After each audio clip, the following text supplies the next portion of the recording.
नमस्कार दोस्तों, मैं कीर्ति शौकीन आप सबका स्वागत करती हूँ अनटोल्ड स्टोरीज़ पे। और आज हम डिस्कस करने वाले हैं पीएम मोदी की विज़िट टू इज़राइल के बारे में। अब ये वैसे भी पूरे दुनिया में बहुत ज़्यादा हाइप्ड हो चुकी है ये विज़िट। हमने लास्ट विज़िट मतलब इंडिया की ऑफिशियल लास्ट विज़िट 2017 में हुई थी टू इज़राइल। ज़्यादा इंपॉर्टेंट इसलिए भी हो रही है क्योंकि इज़राइल और पैलेस्टीन इशू अभी इतना ज़्यादा हाइप्ड अप है। भाई वॉर्स चल रही हैं, इसराइल को यूएसए सपोर्ट कर रहा है, फिर ईरान पे बॉम्बिंग हो रही है। There is so much going on in world politics. और उसी में भारत पे टैरिफ्स लग रही हैं, कभी फिर उनको कम कर दिया जाता है। भारत फ्री ट्रेड एग्रीमेंट्स पे ध्यान दे रहा है, अपनी इकोनॉमी पर ध्यान दे रहा है। और उसी के साथ ऐसी ऑफिशियल विजिट अगर भारत की तरफ से आती है तो जाहिर सी बात है कि इसका इतना इम्पोर्टेंट होना पूरी वर्ल्ड पॉलिटिक्स के लिए, जियो पॉलिटिक्स के लिए ऑब्वियस है।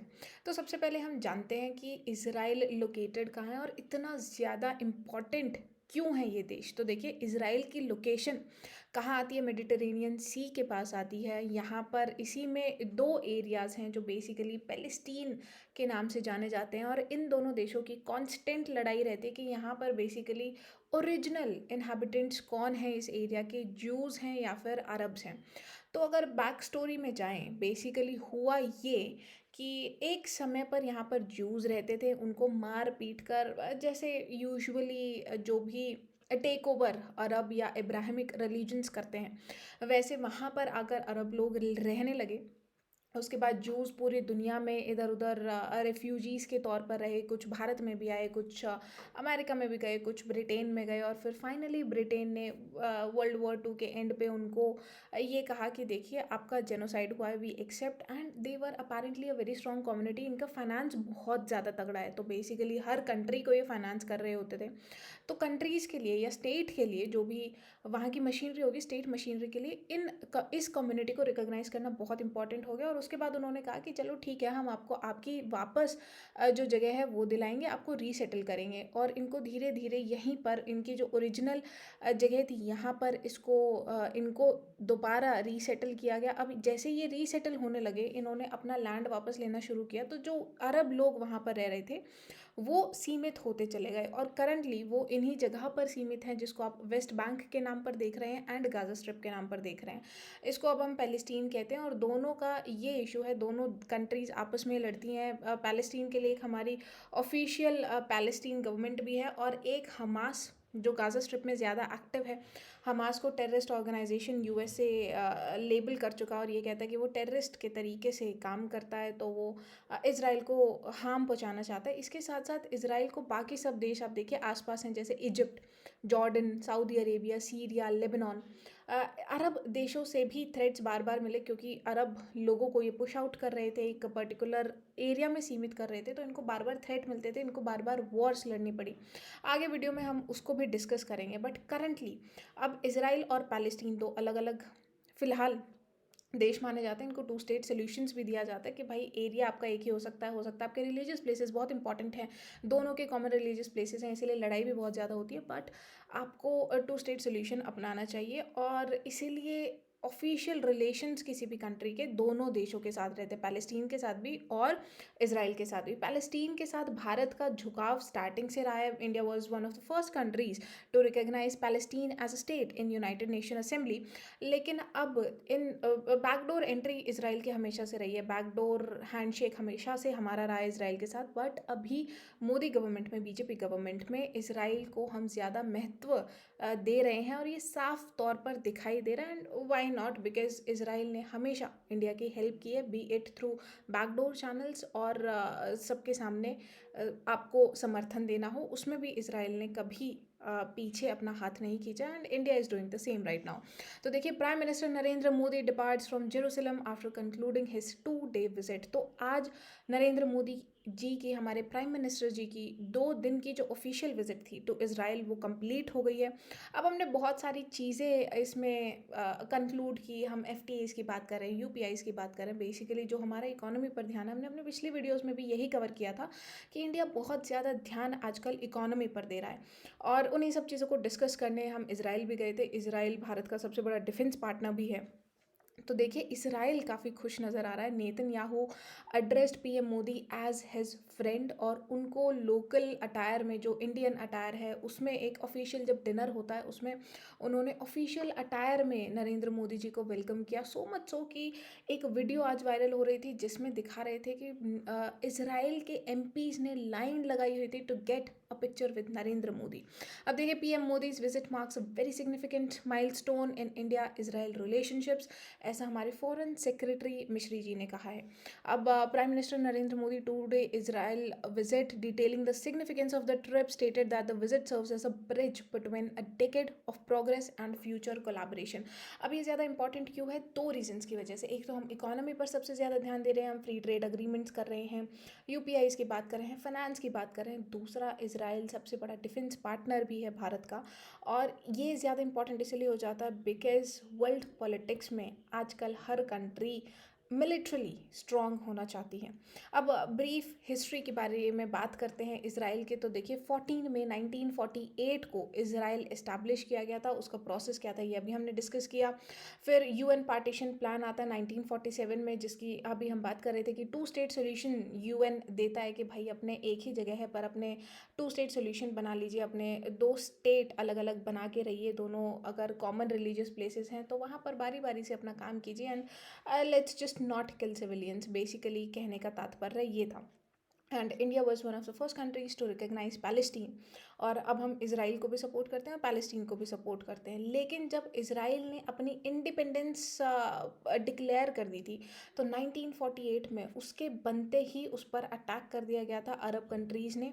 इसलिए इसको अरब इसराइली वॉर भी कहा जाता है 1948 की। उसके बाद भी बहुत सारी वॉर्स इसराइल ने झेली। इनफैक्ट एक जो कोलेजियम बनाकर इसराइल पे अटैक किया गया था, जो भी हम बात कर रहे थे कि अरब कंट्रीज आसपास सब हैं और उन लोगों को पसंद नहीं आ रहा था कि कैसे अरब लोगों को पुश किया जा रहा है। उनका बेसिकली पैलेस्टीन का कहना ये है कि हमारा घर था जिससे हमको पुश किया जा रहा है, पुश आउट किया जा रहा है, and this is not acceptable, हमें रेफ्यूजी बनाया जा रहा है। But this was actually done to Jewish people originally.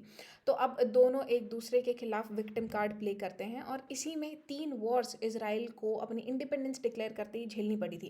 1948 war of independence, फिर 1967 जिसमें 6 दिन की वॉर चलती है, और योम कोपर वॉर जो बहुत ज़्यादा इंपॉर्टेंट है, जिसमें इजिप्ट ने अचानक से हमला कर दिया था। अब इसमें सीरिया वगैरह सब साथ मिलकर अचानक हमला कर रहे थे इसराइल पे, that too on the day of celebration of Yom Kippur. ये एक पर्टिकुलर सेलिब्रेशन है इसराइली जूविश लोगों का। जब जूविश लोग सेलिब्रेट कर रहे थे तब इन अरब कंट्रीज़ ने मिलकर इस पर हमला किया था इसराइल पर, and yet they did not win. तो इसराइल को शुरू से बहुत स्ट्रांग माना जाता है डिफेंस के पर्सपेक्टिव से, कि इतने सारे कंट्रीज़, भाई आप आसपास इतने सारे दुश्मन देशों के आसपास रहते हैं, and yet you are so strong कि सब मिलकर भी आपको नहीं हरा पा रहे हैं। And irrespective of their intelligence agencies, मतलब भाई मोसाद का सबको पता है that they are extremely capable, extremely efficient in their job. उसके अलावा डिफेंस का R&D is actually very good in Israel, और इसीलिए कंट्रीज डायरेक्ट या इनडायरेक्ट चैनल से इसराइल से दोस्ती ज़रूर रखना चाहते हैं। अब देखिए इंडिया ने जो एक टाइट रोप वॉक की हुई है तब से, मतलब we are trying to maintain the balance between Palestine and Israel, और हम इसमें काफ़ी हद तक कामयाब भी रहे हैं, because PM Modi is one of those rare people जिनको पैलेस्टीन और इसराइल दोनों का हाईएस्ट ऑर्डर मिला है।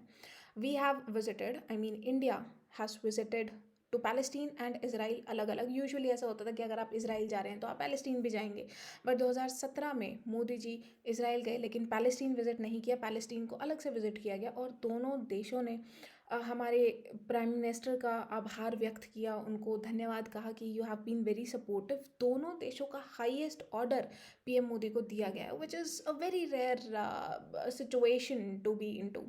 डिमिनिश्ड इंडियाज मोरल स्टैंडिंग, अब इससे कांग्रेस, ऑफ कोर्स सी बात है, ऑपोजिशन बहुत नाराज़ है कि देखिए कांग्रेस के टाइम पे हमारा टिल्ट पैलेस्टीन की तरफ था, पैलेस्टीन पे इतना ज़्यादा इसराइल की तरफ से बहुत ज़्यादा अत्याचार हो रहा है, हमास तो सिर्फ अपने हक के लिए लड़ रहा है, उसके बाद इसराइल वहाँ पर जेनोसाइड कर रहा है, ये सब चीज़ें। But this is not a particular topic into which a country dwells into, मतलब ये आपका ये जो भी हो रहा है, इनफैक्ट यूएन नेशंस भी ऐसा कह चुके हैं, यू कैन ओनली कंडेम कि देखिए आपको जेनोसाइड किसी भी कंट्री में नहीं करना चाहिए, हमास को भी, सिविलियंस को नहीं मारना चाहिए और इसराइल की तरफ से भी ये नहीं होना चाहिए, but we are no one to delve into personal affairs, इसीलिए हम थोड़ा डिस्टेंस मेंटेन करके रखते हैं। This is what is upsetting Congress कि हम पैलेस्टीन कॉज को हमेशा से कांग्रेस ज़्यादा सपोर्ट करती रही है, and now the tilt is towards Israel, तो Congress is upset about it. Agreement reached on use of UPI in Israel, तो बेसिकली अब 2 दिन की विजिट हुई है, तो भाई साफ सी बात है कोई एग्रीमेंट्स भी हुए होंगे। अब इसमें फॉरेन सेक्रेटरी का ये कहना है कि अब हम इवेंचुअली बात करेंगे फ्री ट्रेड एग्रीमेंट्स की, यूपीआई पे ऑलरेडी हमारा एग्रीमेंट हो चुका है, बहुत सारे देशों में हम यूपीआई ऑलरेडी चला रहे हैं। अब बहुत सारी कंट्रीज़ में नहीं यूज़ होता, but more it is used in foreign countries, उससे डी डॉलराइजेशन भी होगा, और हमारे जो कन्वर्ट करने में पैसे लगते हैं, जो इतना ज़्यादा paper work and all the formalities that gets to our head, वो सबसे हम बच सकते हैं, सीधा यूपीआई पेमेंट्स हो सकती हैं अगर कोई कंट्री इसको एक्सेप्ट करते हैं। This is what we talked about in a 2 day visit with Israel.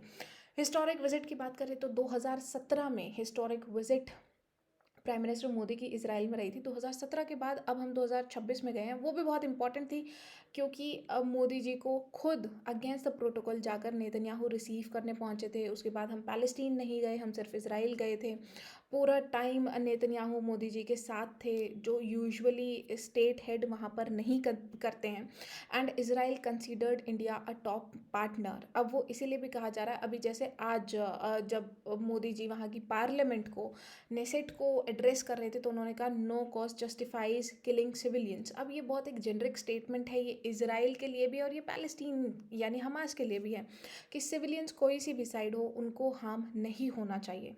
और उसी के बाद हम जब 2017 में गए थे, तो हमने बहुत सारी चीज़ों की बात की थी, जैसे एग्रीकल्चर पे बात कर रहे थे, आर एंड डी पे बात कर रहे थे, डिफेंस पे बात कर रहे थे, आर्म सप्लाईज पे बात कर रहे थे, और इसी से रिलेटेड अभी 2026 में भी बात हुई है, क्योंकि सबसे ज़्यादा इम्पॉर्टेंट आज के टाइम में डिफेंस हो चुका है। Your offensive and defensive capabilities हो चुकी हैं, बहुत सारे हमको इक्विपमेंट्स, बहुत सारे हमको ऑफेंसिव इक्विपमेंट्स हों या डिफेंसिव इक्विपमेंट्स हों, इसराइल से चाहिए होते हैं, और इसराइल हमेशा अच्छे टेक्नोलॉजी ट्रांसफ़र के साथ भी हमको ऐसी चीज़ें सप्लाई करता है। तो देखिए, Israel is largest arms buyer is India.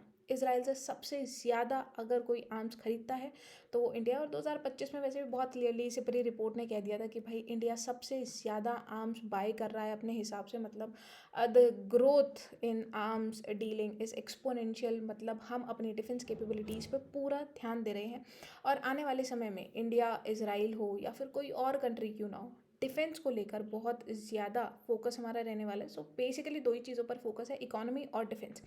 Defence में हम या तो एक्सपोर्ट करेंगे या इंपोर्ट करेंगे, छोटी कंट्रीज़ होगी तो हम एक्सपोर्ट करेंगे, बड़ी कंट्रीज़ होंगी जिनका R&D अच्छा है तो हम उनसे इंपोर्ट करेंगे, और यही सब बातें हम जाकर करते हैं। देन इकोनॉमी की बात आती है, इकोनॉमी हम कैसे बढ़ाना चाह रहे हैं, हम ज़्यादा ट्रेड के थ्रू बढ़ाना चाह रहे हैं, ज़्यादा फाइनेंस के थ्रू बढ़ाना चाह रहे हैं, तो बेसिकली हम फाइनेंस मैकेनिज्म शेयर करने की बात करते हैं, या फिर अपने एक्सपोर्ट्स और इंपोर्ट्स की बात करते हैं, यानी फ्री ट्रेड अग्रीमेंट्स हों या यूपीआई जैसे फाइनेंस अग्रीमेंट्स हों, यही सब भारत का आजकल फोकस है डिफरेंट कंट्रीज़ के साथ।